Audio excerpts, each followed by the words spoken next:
प्यारे बच्चों, आज हम सामाजिक विज्ञान में इतिहास का पाठ नंबर 3 पढ़ने जा रहे हैं, नाज़ीवाद और हिटलर का उदय। कल मैंने आपको इसके छोटे क्वेश्चन आंसर थे वो मैंने आपको लिखने के लिए दिए थे। शायद आप सभी ने फेयर नोटबुक में वो लिख लिए होंगे। आज हम इस पाठ के बारे में पढ़ने जा रहे हैं। नाज़ीवाद। नाज़ीवाद से क्या अभिप्राय है? जर्मनी में प्रथम विश्व युद्ध के पराजय के बाद हिटलर के द्वारा स्थापित किया गया ये एक कट्टरपंथी आंदोलन था, नाज़ीवाद। हिटलर कौन था? एडॉल्फ हिटलर, हिटलर का पूरा नाम था। प्रथम विश्व युद्ध में वो जर्मनी सेना का एक सिपाही था, परंतु जब जर्मनी प्रथम विश्व युद्ध में हार गई तो उसे बड़ा अफसोस हुआ।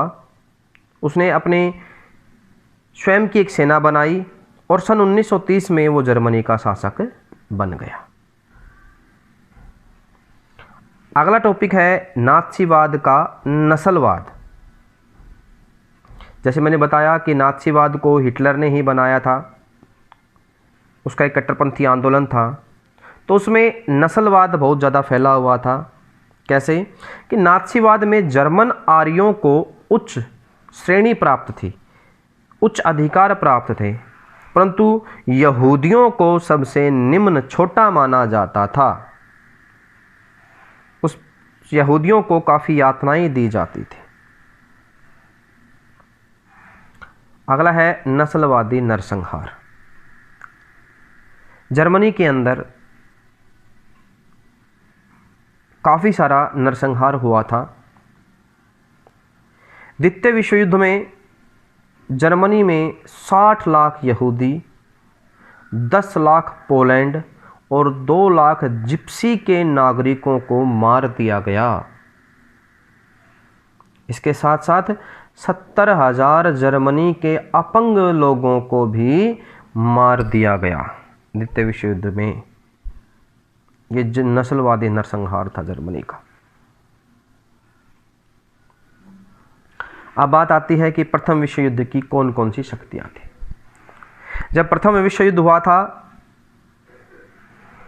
तो पूरा जो संसार था उसमें 2 शक्तियां मेन थी। सबसे पहली जो शक्ति थी मित्र राष्ट्रों की और दूसरी थी केंद्रीय शक्तियों की।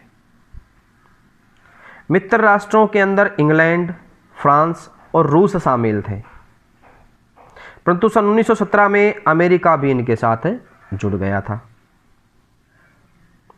केंद्रीय शक्तियों के अंदर, जिसे हम ध्रुवीय शक्तियां भी बोलते हैं, इसके अंदर जर्मनी, ऑस्ट्रिया हंगरी, इटली और जापान शामिल थे।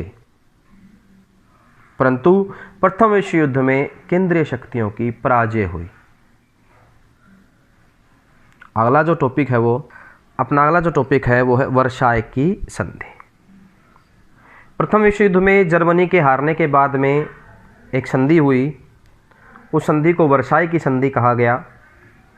उस संधि के अंदर क्या था कि प्रथम विश्व युद्ध में जर्मनी की हार के बाद मित्र राष्ट्रों ने जर्मनी पर अपमानजनक शर्तें लागू कर दी। मित्र राष्ट्रों ने उसे युद्ध को भड़काने वाला घोषित कर दिया और उस पर जुर्माना लगा दिया। इस जुर्माने की, इस वर्साय की संधि की प्रमुख शर्तें थी, युद्ध के कारण हुई सारी तबाही के लिए केवल जर्मनी को ही जिम्मेदार ठहराया गया। इसके कारण जर्मनी को बहुत बड़ा जुर्माना देना पड़ा। 6 अरब पौंड का जो जुर्माना था वो उसे देना पड़ा था। इस विश्व युद्ध के बाद में, जर्मनी की हार के बाद में, जो जर्मनी की जो सेना थी उसको भंग कर दिया गया। जर्मनी के जो जितने भी खनिज संसाधन थे उन पर मित्र राष्ट्रों का अधिकार हो गया।